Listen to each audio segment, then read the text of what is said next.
Today's question has to do with a safety deposit box. It's from Madison, Wisconsin. The reader asks, "My father passed away 2 weeks ago. He had a will that stated one daughter gets $10,000 and the other 4 get even shares of his land and assets. He also had a safety deposit box where my youngest sister was co-owner. We know there is probably a will and cash in there. Since my father's death, my sister is missing in action. In the state of Wisconsin, is she entitled to everything that is in that box?" So the short answer is there's a few issues going on here. Your father's will determine what happens to anything without a beneficiary designation, so his probate estate.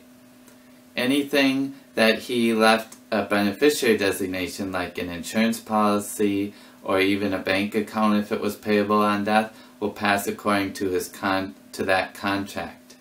But in general, the will, you says one sister gets $10,000 and then it gets split 4 ways between the other 4 daughters. That would dictate everything that's a probate asset. So if, for instance, he owned a home and he didn't have it in a trust, that would be a probate asset. You need to get a copy of the will to see what it says and make sure that gets filed with the probate court.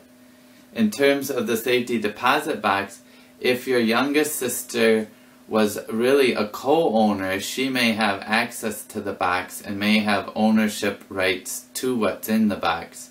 That would be according to the contract signed between your father and the bank. If she's just listed as someone who can access the box after your father's death, then she would be under a duty to take the property in the box and give it to whoever's named as personal representative under the will. If the will is in the safety deposit box, she also has a statutory duty to file that with the probate court. If it's the original will, whoever has possession should file it with the probate court.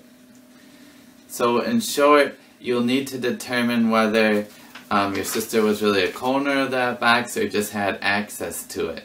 And for the other people watching, this is why I recommend if you use the safety deposit box to store your estate planning documents, make sure your personal representative or your trustee under your will has access to that box after your death.